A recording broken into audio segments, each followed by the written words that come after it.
The only thing better than going to an indie wrestling show is going to an indie wrestling show with somebody you love. And she's here. I'm here. You're here, Beth. Welcome. Thank you. Glad to be here on the Suplex stream. Yeah, this was a lot of fun to talk about, to look forward to attend, and now we're going to have some fun recording about the Prestige Alive 3 show that we just saw last week at the Hawthorne Theater in Portland, Oregon. It was a trip. It was something else. I mean, I've been to indie shows, I've been to professional shows at, large venues and stuff. This one definitely had me on the edge of my seat for a lot of it. And our seat was in the second row, so we were close enough to the action, but not so close that we had to move because we weren't technically in the splash zone. And we can talk about the splash zone here in a little bit. But as she said, my wife and I have gone to a number of indie shows here in the Portland, Oregon area in the Pacific Northwest. We've been to 3 shows now for AEW. And this was the first time we'd ever been to a Prestige event. It was pretty unique. It was held in a theater. Like I said, it was the Hawthorne Theater. We were a little curious as to how they were going to have it all set up, but it seemed to work just fine. Kind of a neat space, too, because they have a loft seating space that's a bar. And so you had some people up above watching, some people down below around the ring. I didn't go up into the loft, but I imagine it was a pretty unique way to look down on the ring and watch the show. I was wondering about that too when we were there. It's like, I wonder if that was a really good vantage point. I had no complaints about my seat. No, I didn't miss anything. Absolutely not. And if they do another show at the Hawthorne Theater, and we'll talk about that here in a little bit, I would love to go back. It's not assigned seating. So when you go, you just kind of find a seat. Whereas some of the other indie shows that we've gone to, there are assigned seats, kind of. So it was kind of a free-for-all, which makes me think maybe going upstairs for a match or two would be fun. Go check it out, that sort of thing. They are also set up to broadcast. And I know that as of this recording, they have not released the show to IWTV. But according to a tweet that I saw this morning from the owner, they are going to be releasing it here very soon, so stay tuned for that. The hard cam is set up in the direction of the loft area. We were to the left of the hard cam. Against the wall. Yeah, against the wall. Right off of the corner of the ring if you want to look for us and you're watching. I checked because something happened at the very end where I pretty much lost my mind and completely marked out. And I looked at some of the footage... that they've put on their Twitter or their X, I guess now. And if the camera had just moved over maybe 6 more inches, you would have seen me cheering and screaming like an idiot. A very happy and excited idiot. Oh man, I'll have to go back and look and see if I can hear you because all of it... He cheers, but let's be honest, I'm the loud one here in most cases. And all of a sudden, everything just went deaf on this ear as it just... It was like Godzilla showed up next to me there. So. I feel really bad because that's your good ear, and I'm just blowing my voice out. My throat hurt for 3 days because I cheered so loud. Either it was the cheering or a combination of the cheering and screaming, as well as all the dust from the broken light tubes that we got to bear witness to at the end of the show. Among other things. Woof. So I have a list here of everybody that was on the card, and I'll put a graphic up on the screen. But as with any wrestling event, I think it's best to assume card subject to change. Things happen. Sometimes something goes on with a promotion, a wrestler, somebody gets hurt, somebody gets stuck in traffic. For whatever reason, you got to be a little flexible. And the card did have to change for one match, but it didn't ruin the show at all. In fact, I really liked seeing this wrestler. Never seen him before, the person they brought in to replace him. We'll talk about that. I don't have the exact order of the matches here, but I do want to say the very first match was a tag team match between Midnight Heat, which was the heel team, and the Flaming Aces 2.0. And while we were going to the show, I learned something that I didn't know before. You love the Flaming Aces. I love the Flaming Aces. We've seen them at other indie shows, and I just can't get enough. I love the teamwork. They're really positive and up vibe. And I was really interested, because I'd been to the Hawthorne Theater for other theater, non-wrestling things before, to see where the ring was going to be and then how that match was going to go, because one of my favorite things about the Flying Aces is they fly. Yeah. And the Hawthorne Theater does not have a particularly tall ceiling once you include all the lighting rigs and everything. And let's just say there were a couple of moments where I was torn between cheering as a wrestling fan and like gasping as a mother watching these guys fly off the corner and miss a light by that much. Yeah, it happened quite a bit. Now, this was a different incarnation of the Flaming Aces than we normally see. This is Flaming Aces 2.0, and that's because somebody has left the team and somebody else has come in. Zay Perez was the constant between both incarnations, and I just want to give a special shout out to Zay. If he sees this, Zay Perez was listed at Out.com's list of top 20 wrestlers on the LGBTQ spectrum that you need to watch out for. He's on there with people like Anthony Bowens and Alexander Kane from LLW and things like that. And I think that's pretty cool that he's getting a little bit of recognition because he's really good. I know. I think that's awesome for Zay. Zay, yeah, if you are listening, go ahead and share and tag us and everything. But I love his ability to keep his character going even when he's doing moves that kind of blow my mind. I was a competitive gymnast. I could do double back tucks and single twists and stuff, but the way he both comes flying off the top or flipping around someone and flipping them over his head, even in the middle of it, he's still got his expression on. He's still in character, and he'll land and hit him with an elbow, and then he's got the cheeky grin with it. I love that. That is really some talent that I think for a lot of wrestlers, it can take them a long time to build up, or they never get there. Being able to both do the big moves and keep your character at the same time.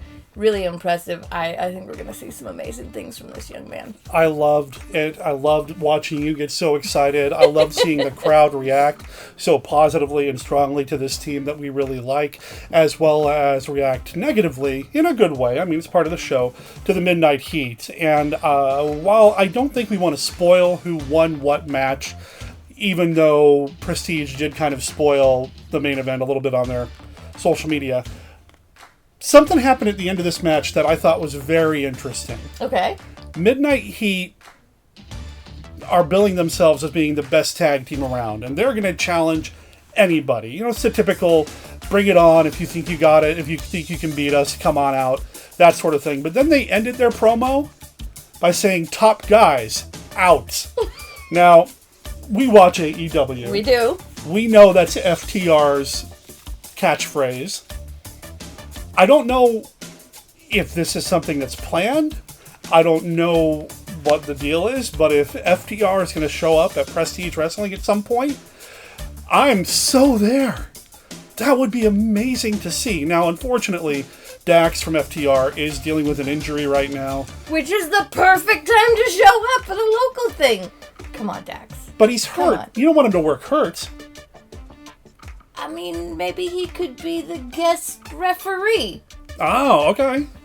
Make an appearance. And here's where we're going to do some fantasy booking. For me, I would have Midnight Heat continue to say top guys out over and over and over again, giving FTR an opportunity to finally come back when they're feeling better after Midnight Heat has built some, no pun intended, heat around this whole thing. Get it on social media, do it across promotions, the whole 9 yards.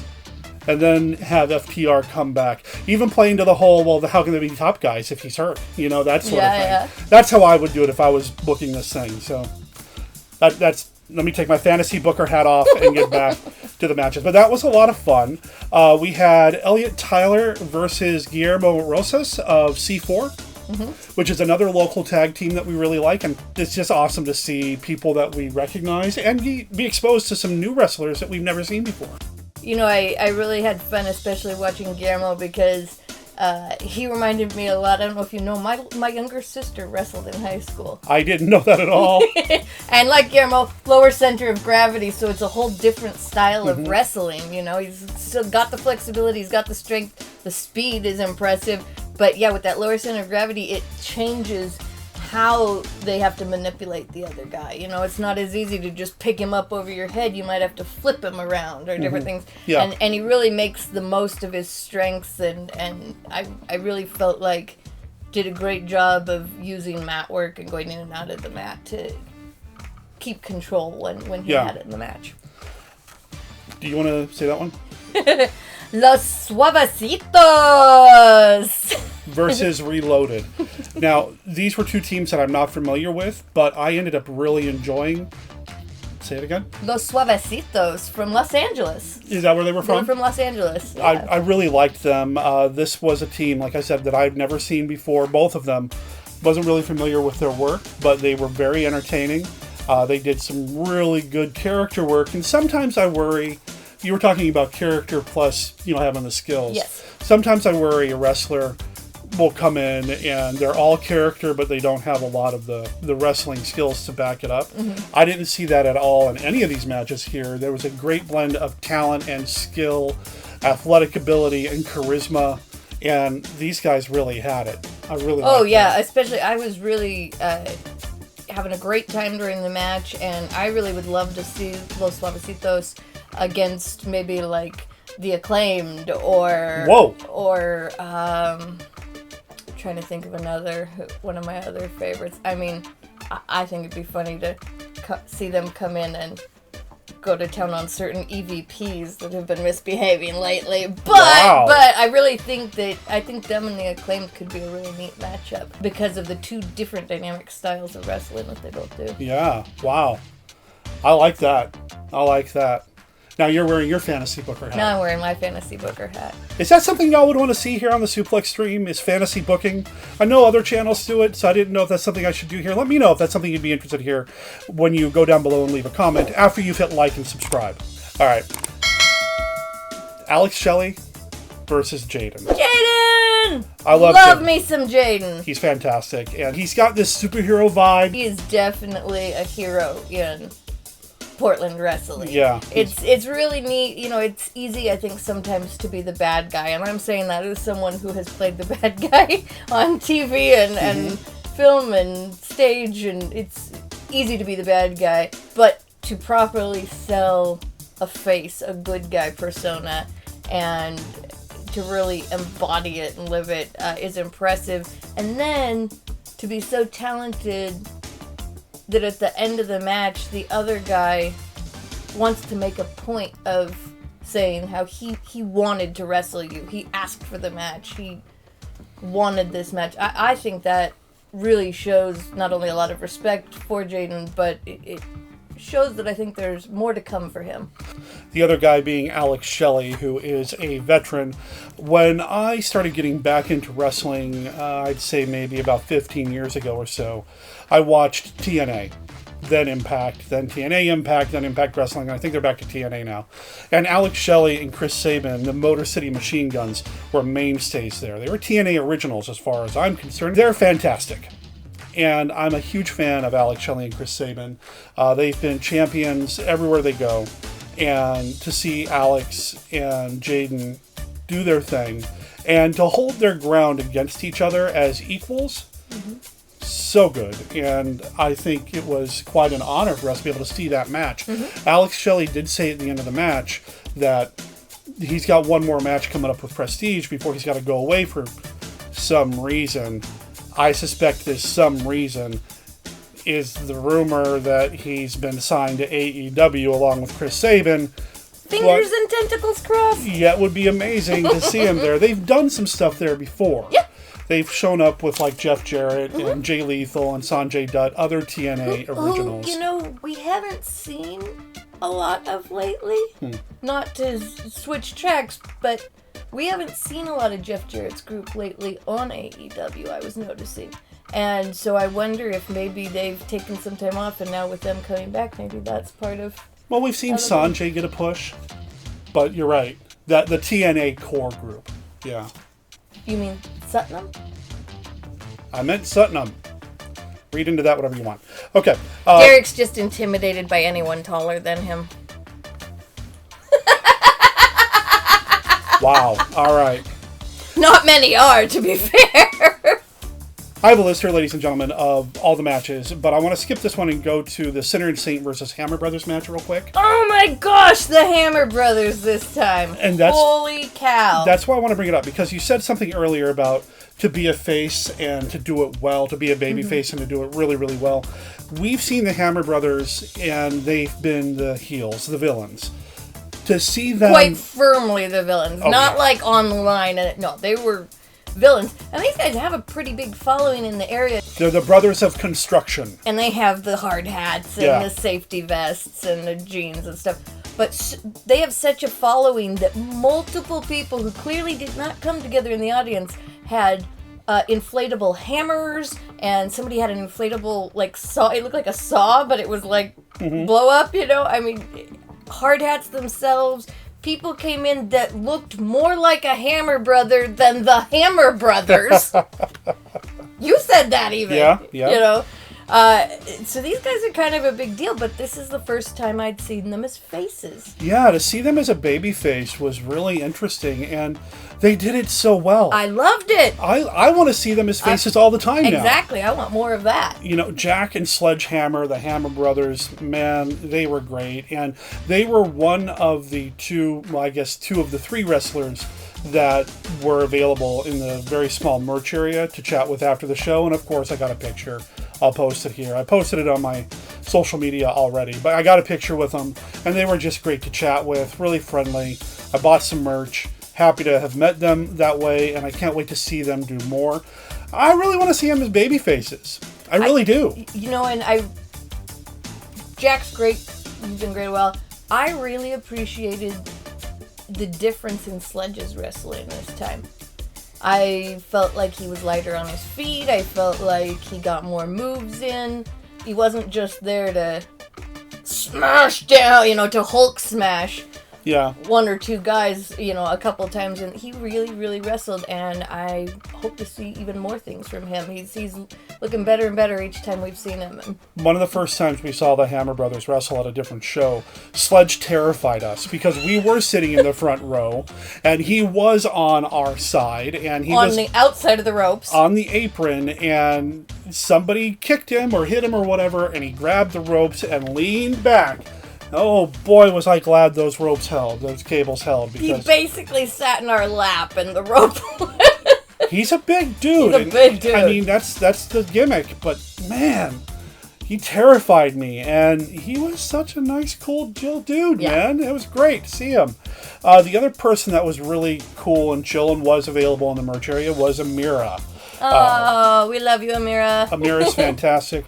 She faced off against Rose. Amira, though, we've seen at other indie shows, the Tower of Power, and she's just fantastic. She's really good. There's a reason why every time AEW comes to town, she's one of the people that they call and book for a dark match or for a Ring of Honor.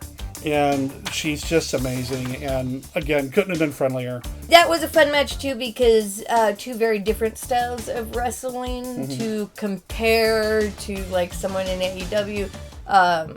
Amira has a very similar style to, like, Sky Blue, a real athletic, Oh, okay. you know, muscly style, and Rose was definitely trying to work more on, like, physics and leverage and throwing versus overpowering or forcing. So it was neat to see the difference in height and how Amira wrestled with someone like that, because often, like, even when we've seen her on AEW, I feel like she's been matched like to like. And not with a different style of wrestler. So I enjoyed that. We had to miss it, but I know a few months ago she actually wrestled Drexel, of all people. So that I would have. I may have to go look that one up. Me too. Casey Ferreira had to sub in for Randy Myers. Randy Myers was not able to make the card or make the show. We've been having ridiculous traffic in Portland because it's construction season. Yeah, so not really sure what happened there, but Casey Ferreira, the Midnight Marauder from Vancouver, Canada, faced off against Matt Brannigan, who may or may not have done a flip. Maybe he'll do a flip. Maybe he'll do a flip. Yeah. That was a fun match. I ended up really liking Matt Brannigan. Boy, that dive from the upper deck, though, that was... Well, I won't tell you what happened with it, but you should definitely tune in and see it for yourself. I mean, And then there was this whole other wrestler in there. You know what? Just go watch it yourself. If you need a smile, go watch that one. There are some things that I think we do need to spoil, like something that happened at the end. But there are other things that I do want to leave vague because I really want to encourage you to support Prestige Wrestling. Look them up, follow them on social media, and go order the show at IWTV. I'll make sure there's a link down below in the description. Do yourself a favor and check it out. You might see this goofy guy losing his mind at the end of the show, or this wonderful, fun-sized wrestling fan screaming her heart out for Zay Perez or Amira. It was a lot of fun. This match between Casey Ferreira and Matt Brannigan was a real treat, and I feel like that's one of the few matches that actually took advantage of the entire theater space. Yes. Or most of the theater space. Yeah. Yeah, they definitely did crowd work, as it was, and even with the upper crowd. Yeah. I was a little worried. At one point, it's like, where did they go? Oh, they're in the stairs. So they're in the stairs? What? Yeah. And so that was fun. If you love wrestling as much as we do, and you're anywhere, near the Portland area, hour and a half out, you should come to an upcoming show. We'll talk a little bit more about it when we get to the big surprise at the end, but they have an upcoming show in a much bigger venue here in Portland, and should be good, and definitely an air-conditioned one, which will be good because it's in July. Isn't it? Okay, I was going to ask you if you knew. Well, the only other match that we haven't mentioned is the main event, and it was for the title. It was Alan Angels, who I'm very familiar with because I am an AEW fan, and I've watched almost... With the exception of when we were in Kuwait, I was watching AEW every single week, and we're back on track now that we're back home. Alan Angels, formerly of the Dark Order, left a while ago and has carved his own path and made a name for himself as the front man. You can see him pretty regularly on Impact, TNA, whatever they're called, TNA. You can find him pretty regularly there, but he also works a number of indie promotions as well as Prestige, where he was going into this match as the champion. And he was up against Drexel. Drexel is fantastic. I mean, think of the worst no rules match you've ever seen, and then square that, and that's what we watched. I think the last time Drexel shattered a shower door and it burst across me, I really thought that was going to be a one-off. Didn't even have it on my bingo card once, so twice was Yeah. I think next show I'm going to just take ponchos and pass them out before his match, and That'll work. Clear ones so you can watch through, but dude. This was a Devil's Playground match, and it was a it was. Yeah. It was a hardcore match. Alan Angels posted on his socials that he's never even touched a light tube before, so he didn't know what to expect, and he was nervous going into it, and Drexel really played it up. So Alan's in the ring, Drexel's in the ring. Then a bunch of hooded figures come out to the ring with trash cans with and toys. Weapons. Yeah, with toys. That's pretty freaky when these big, tall, built men and women are, completely blacked out. It's carrying weapons. Holocaust cloaky, Yeah, carrying weapons. One had a box full of light tubes. I don't know if you noticed, but they put the light tube box out and all the other weapons, and as they were leaving, Alan Angels kind of sneakily went over there, grabbed the box of light tubes. Oh yeah, he put him back under the ring. He was like, no, we don't need that. Yeah. Although, he brought some bags of his own toys, as it were. So we had thumbtacks, we had light tubes, we had that shower door, we had real wooden doors. Lego. We had Lego bricks. Loved it. Trash can. Barbed wire chairs. Yeah. Drexel, man. You're a nutcase and I love you. You're one of my favorites. I mean, you really are. And, wow, you put it all in the ring, dude. Drexel isn't just a hardcore guy. Yeah. He can wrestle. Oh, yeah. He can really wrestle, and he did.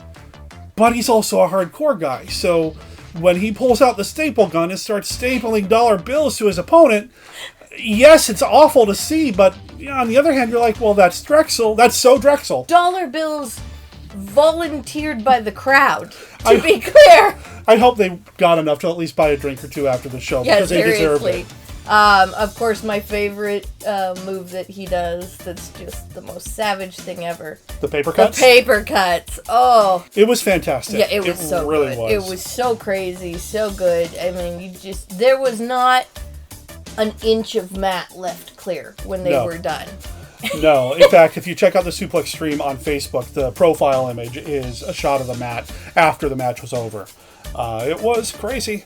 It was pretty crazy and so much fun. Now, do we spoil who won the match? I feel like Prestige has already kind of spoiled it a little bit. I think in this case it's okay. Okay, here's what we're going to do. Oh! This is your spoiler warning right here. When this is no longer on screen, we're not spoiling anymore. Alan Angels won. He retained. Not only did Prestige post it on their social, but Alan Angels has as well. Mm-hmm. And that's fine, whatever. Sinner and Saint came out and helped in the match. And because it's a no DQ match, it's totally allowed. Notice they put shoes on this time. They did have shoes on this time. They were holding Drexel down while Alan was about to deliver the beat down on him. And some other Druids came out, including one that stood between Drexel and Alan Angels. If you watch the Druids, you could kind of tell either by the outline or their shoes and place who they were. Yeah. Couldn't place this one. Didn't know who it was. And my brain went, you know whose shape looks like that? And then my brain went, nah. But always listen to your brain, kids, because my brain was exactly right. He stood between Drexel and Alan Angels and then delivered a low blow or kicked Alan Angels in the nuts and took off his robe and took off his mask and revealed himself to be wearing another mask underneath. It was my man, Evil Uno, and I lost my mind. I lost my mind. So fun to see you see that. Man, my arms went 10 feet away. Oh my gosh. I was like 20, 25 feet away from the man. And Evil Uno's one of my favorites. I love the Dark Order. I for a long time, the only bit of wrestling merch I owned was a Dark Order mask for like face mask kind of thing. I love the Dark Order. I wish they got more attention on AEW. I love seeing Evil Uno and some of the others get some attention elsewhere. And Alan Angels and Evil Uno have a history in the Dark Order, and I know Alan Angels has kind of turned his back on his Dark Order past, and what's part of the storyline overall. To see Evil Uno get in there, I was on my feet, and my hands were in the air, screaming, yes! Yeah! Man, I completely marked out and had a blast doing it. It was totally worth my voice being shot for 3 days afterward. Makes it hard as a podcast here, but it was totally worth it. I had so much fun, and to see Evil Uno not only there to make the save, he's challenging for the next shot, the next title shot. He is going to take on Alan Angels and his tag team buddies, banned from ringside. It's going to be one-on-one. Evil Uno, Alan Angels at the next Prestige Wrestling event.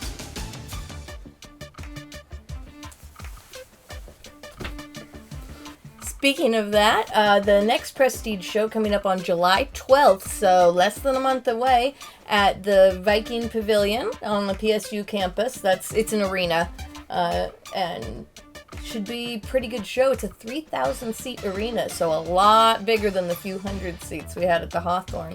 It's called Combat Clash. Oh, it's going to be a good one. I cannot believe some of the names on this ticket. Speaking of dream tickets, you know one match on this ticket is a dream match of mine. I can't believe it's happening. I still feel like I'm dreaming. It's going to be pretty cool. You're talking about Alex Shelley versus Chris Sabin, right? That is not who I'm talking about. But that's going to be super cool, That is too. going to be super cool. Alex Shelley, this is the match that Alex Shelley was referring to earlier, that he had asked specifically for one more match. And Alex Shelley, Chris Sabin, you know, they have been a tag team for so long. They know each other's style so well. They know each other's tricks. They know each other's tricks, but they know each other's energy. And they're going to be able to put on one heck of a show. It's going to be really cool. I'm looking forward to that. I'm looking forward to the title defense. I'm looking forward to the main event. I'm looking forward to a lot of the show, including Drexel's match! Oh my gosh! Against someone none of us have seen in quite some time. Yeah, well, yeah. I mean, I think he's still currently signed to AEW, but Danhausen. Danhausen. Gotta love that Danhausen. Love that Danhausen. Danhausen versus Drexel. Oh boy. Now, I've seen Danhausen in some indie stuff lately. For a brief second, he was the GCW champion. Brief second. Curse you, Matt Cardona. Well, maybe not me curse you, have Danhausen curse you. Okay, much better. The last thing that I saw was that he was overseas in Wales, where he won the championship and became the Slam Master of Wales. At least that's what he said on his social media. I'm a huge fan of Danhausen. I've been a fan of Danhausen since before he was signed to AEW. We invited him to our wedding, for goodness sake. Yeah. He didn't come. No. So I hope I get a chance to see him in person and tell him we had a seat set aside for him special. Special evil cupcake. I know. We made special cake. Anyway, Danhausen versus Drexel. The title defense, Alex Shelley versus Chris Sabin. It's going to be one heck of a show.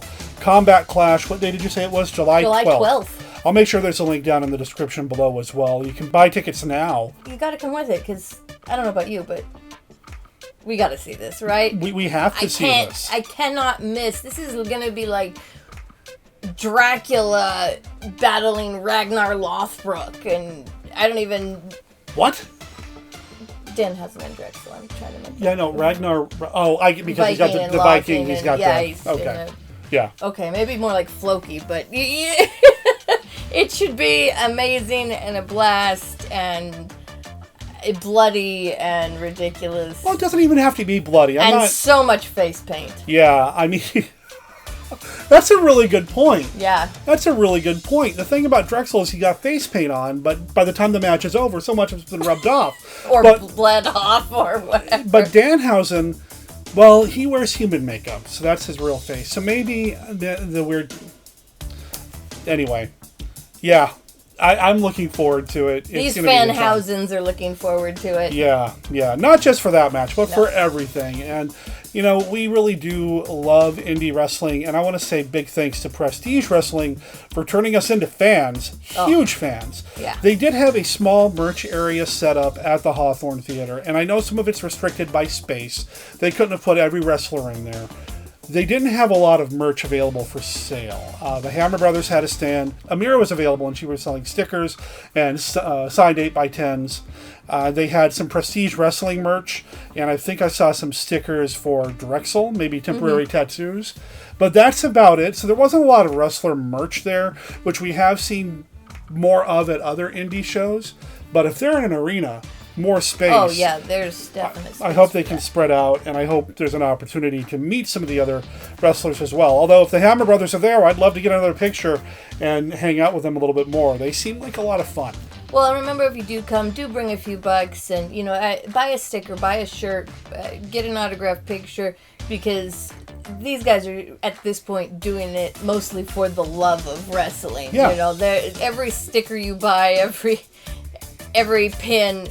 really does help them pay their bills and buy groceries and put gas in their car. So they can go to the next show. So they can go to the next show and impress you. So, yeah, do support them and tell your friends. And while you're at it, tell them about the Suplex stream. Please do. Again, give us a thumbs up. Please like and subscribe to the channel.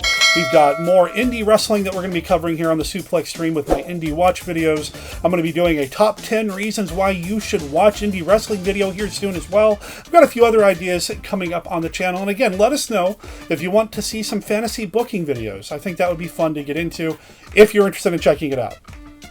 I want to thank my wife for joining me on this wrestling journey, for supporting me on the Suplex stream, but for also being my favorite person to go to wrestling shows with. It's been so much fun to share this love of my life with this love of my life, and I want to thank you for watching. Thank you. I believe in indie wrestling.